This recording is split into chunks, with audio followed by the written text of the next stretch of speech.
আসসালামু আলাইকুম। আমন্ত্রণ জানাচ্ছি ফব টিভি নিউজ আপডেটে। সঙ্গে আছি আমি ইমতিয়াজ আহমেদ। শুরুতেই সংবাদ শিরোনাম। ভোট ইঞ্জিনিয়ারিং এর গোপন কৌশল ফাঁস করলেন সার্জিস আলম।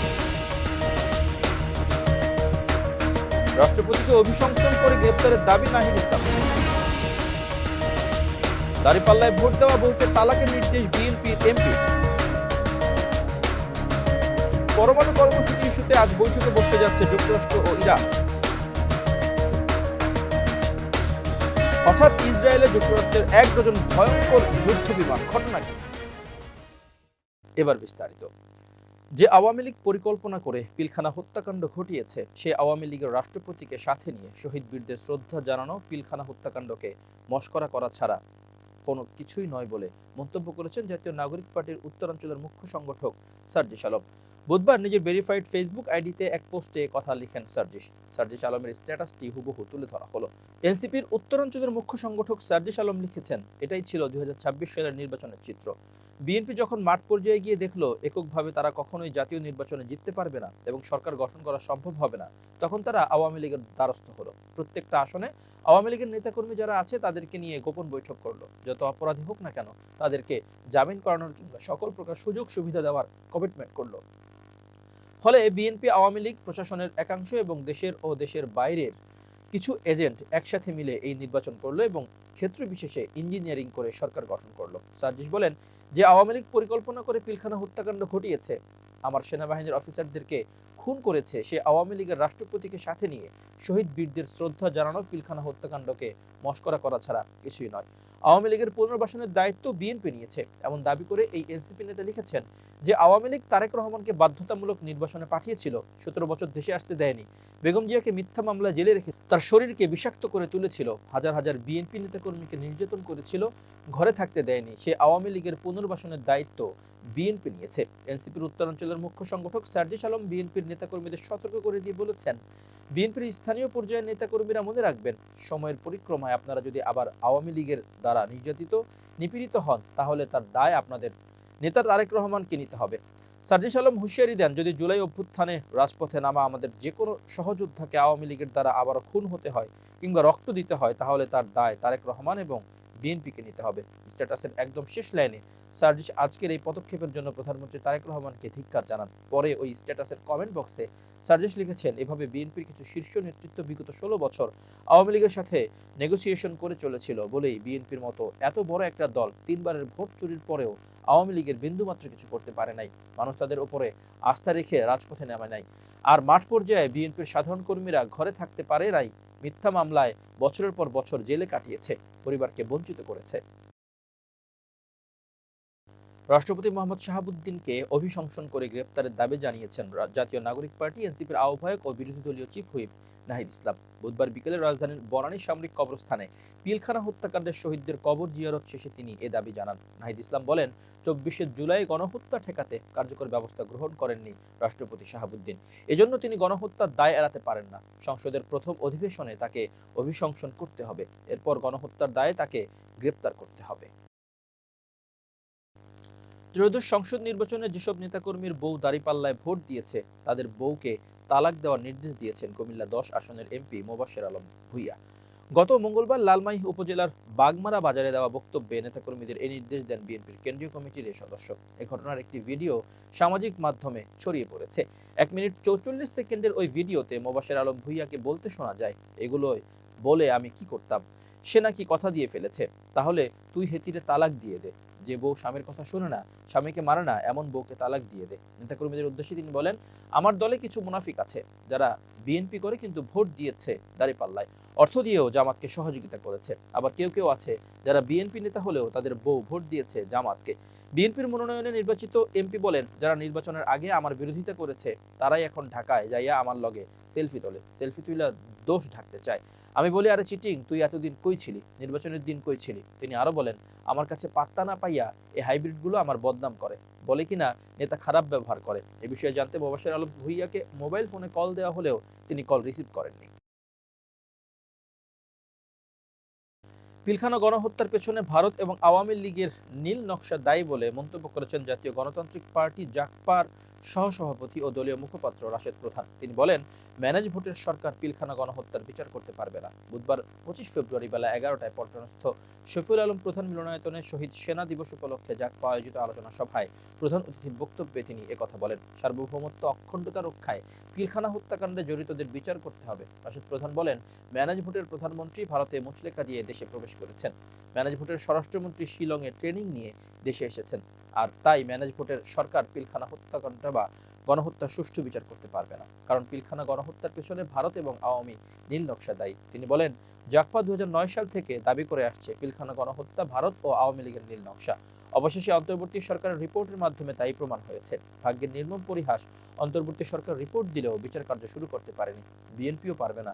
তিনি আরো বলেন, ফ্যাসিস্ট শেখ হাসিনা, আওয়ামী লীগ ও সকল গণহত্যার সুষ্ঠু বিচারের জন্য আমাদের আরো অপেক্ষা করতে হবে। মজলুম জনগণের সরকার গঠন করতে। এবার আন্তর্জাতিক প্রসঙ্গ। জেনেভায় তৃতীয় দফা পারমাণবিক আলোচনা শুরু করতে যাচ্ছে যুক্তরাষ্ট্র ও ইরান। উভয় পক্ষই কূটনৈতিক সমাধানে জোর দেবে বলে আশা করা হচ্ছে। যদিও ওয়াশিংটন ইরানের উপর নতুন নিষেধাজ্ঞা আরোপ করেছে এবং মধ্যপ্রাচ্যে সামরিক উপস্থিতি বৃদ্ধি অব্যাহত রেখেছে। খবর আল জাজিরার। ইরানের পররাষ্ট্রমন্ত্রী আব্বাস আরাকচি বুধবার সুইস শহর জেনেভায় পৌঁছেছেন। বৃহস্পতিবারের জন্য নির্ধারিত পরোক্ষ আলোচনার মধ্যস্থতাকারী ওমানের পররাষ্ট্রমন্ত্রী বদর আল বুসাইদির সঙ্গে সাক্ষাৎ করেছেন তিনি। জেনেভায় যাওয়ার আগে আরাকচি বলেছিলেন, একটি ন্যায্য, ভারসাম্যপূর্ণ এবং ন্যায়সঙ্গত চুক্তি হাতের নাগালে রয়েছে। সেই সঙ্গে তিনি স্পষ্ট করে বলেন, ইরান পারমাণবিক অস্ত্র তৈরি করছে না এবং পারমাণবিক প্রযুক্তির শান্তিপূর্ণ ব্যবহারের অধিকার ত্যাগ করতে প্রস্তুত নয়। এর আগে মার্কিন ভাইস প্রেসিডেন্ট জেডি ভ্যান্স অভিযোগ করেছিলেন, ইরানের পারমাণবিক স্থাপনায় মার্কিন হামলার পর দেশটি তার পারমাণবিক কর্মসূচি পুনরায় শুরুর চেষ্টা করেছে। তিনি বলেন, নীতিটি খুবই সহজ। ইরান পারমাণবিক অস্ত্র রাখতে পারে না। যদি তারা পারমাণবিক অস্ত্র পুনর্নির্মাণের চেষ্টা করে, তাহলে তা আমাদের জন্য সমস্যা তৈরি করবে। তিনি আরো বলেন, প্রেসিডেন্ট ট্রাম্প কূটনৈতিকভাবে এই সমস্যার সমাধান করতে চান, তবে অবশ্যই তার কাছে অন্যান্য বিকল্প খোলা রয়েছে। ইরানের সঙ্গে বাড়তে থাকা অস্থিরতার মাঝে ইসরায়েলের একটি সামরিক বিমান ঘাঁটিতে অবতরণ করেছে যুক্তরাষ্ট্রের 12টি অত্যাধুনিক F-22 স্টিলথ যুদ্ধবিমান। F-22 যুদ্ধবিমানকে বর্তমান বিশ্বের সবচেয়ে রহস্যময় এবং ভয়ঙ্কর আকাশযান হিসেবে বিবেচনা করা হয়। এর প্রধান শক্তি হলো এটি রাডারকে পুরোপুরি ফাঁকি দিয়ে শত্রু সীমানায় ঢুকে নিখুঁত হামলা চালাতে সক্ষম। প্রযুক্তির গোপনীয়তা রক্ষার জন্য যুক্তরাষ্ট্র এই বিমানটি এমনকি তাদের সবচেয়ে ঘনিষ্ঠ মিত্রদের কাছেও বিক্রি করে না। ক্ষিপ্রতা এবং ইলেকট্রনিক যুদ্ধে পারদর্শী এই স্টিলথ বিমানগুলোর ইসরায়েলে পৌঁছানোর মানে হলো তেহরানের প্রতিরক্ষা দেয়াল মুহূর্তেই গুড়িয়ে দেওয়ার সক্ষমতা এখন মার্কিন বাহিনীর হাতের নাগালে।